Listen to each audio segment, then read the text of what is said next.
What's up, guys? Here today, I've got a stunning knife to show you. A G Sakai Game Hunter. Look at that. Now, G Sakai is a famous Japanese knife maker from Sakai City. I'm going to butcher these pronunciations. I don't speak Japanese in the slightest. Now, Sakai City is one of Japan's foremost knife making cities, similar to what Sheffield was to the UK in the past, and maybe even the present. The company started out as Sakai Hamono, and in its formative years, it was heavily influenced by Gerber legendary knives. Now, a few years into its existence, Sakai Hamono actually got a manufacturing contract for Gerber legendary blades, and it produced its first range of knives for Gerber called the Silver Knight range. Now, soon after this, Sakai Hamono must have entered a different sort of agreement with Gerber. I'm not sure what that would entail, but then Sakai Hamono then changed its name to G Sakai Co. Limited. Now, I would assume that the G then went on to mean Gerber. I could be wrong. I could be barking up completely the wrong tree, but that's what I think. So that would make this knife a Japanese Gerber, which is very cool. But G Sakai didn't end there. They actually became an OEM for several other large global knife making brands, including Spyderco and SOG, to name a couple, which I find amazing. So it should be a testament to the quality of these knives. You know, they've been approached by various other companies, including Gerber, Spyderco, and SOG to make knives for them, which, is incredible. This seems to be quite a rare knife, if I'm honest with you. I can only find limited information about it, and what I can find is all in Japanese.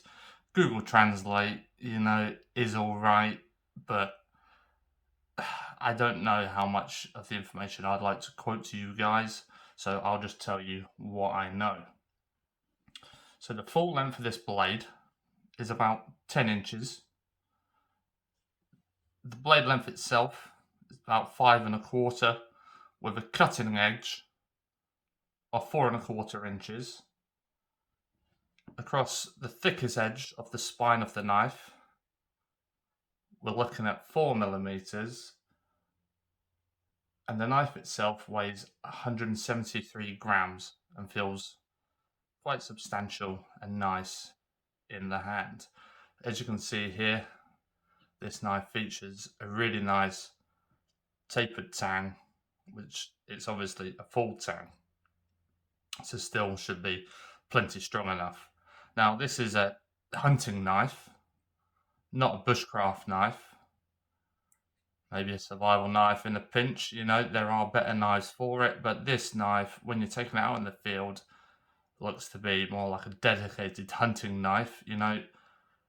Would I put it up to doing bushcraft and batoning work, processing firewood?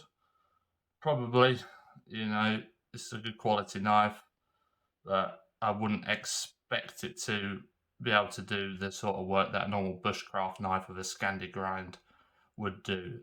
This edge comes with a hollow grind, and comes to quite a fine point at the tip, if you can see there. So I'd be a little bit worried about that breaking off. So I wouldn't do too much hard work with it.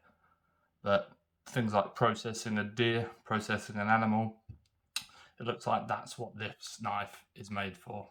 The fit and finish of this knife is lovely. You've got the brand name G Sakai etched over here.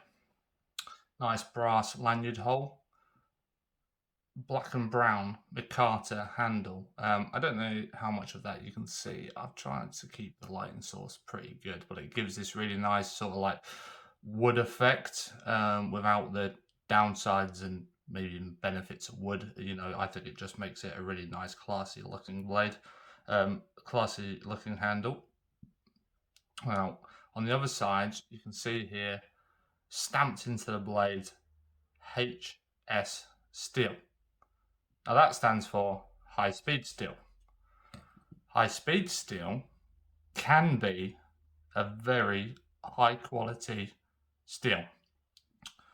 Normally, regularly, high speed steel is used in engineering applications for things like drill bits, lathe turning tools, different types of shear for cutting steel.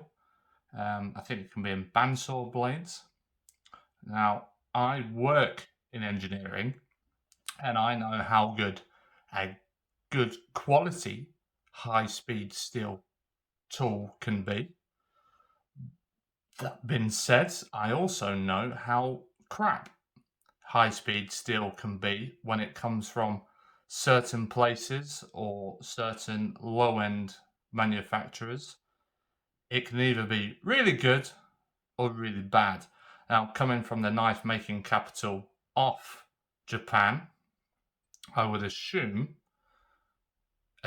guys, that this would be a very high quality piece of high speed steel, but I cannot confirm that 100%. But let's hope. Let's hope it's the good stuff. I have seen the twin to this knife, which is actually a Spyderco. Now, the Spyderco, instead of having the hollow grind with a secondary bevel edge, it's actually serrated the whole way down. That actually, it might still be a hollow grind, so let's just ignore that.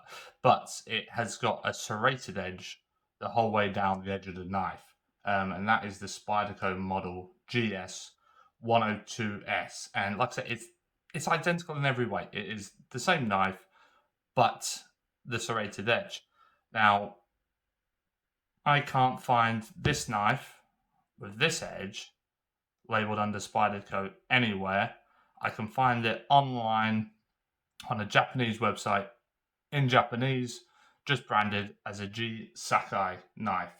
Now, I'd be really interested if anyone out there has any more information about this knife, you know, like original marketing information, it in a brochure. I'd be really interested to hear it. This week I was going to talk about my 1970s Gerber skinning knife to match the knife I talked about last week, but I just got my hands on this knife. I thought it was really interesting, really cool. Thought I would show it off to you guys, see what you think. So yeah, if anyone has any additional information, that would be great. Thanks again for watching, guys, and I'll speak to you soon. Bye.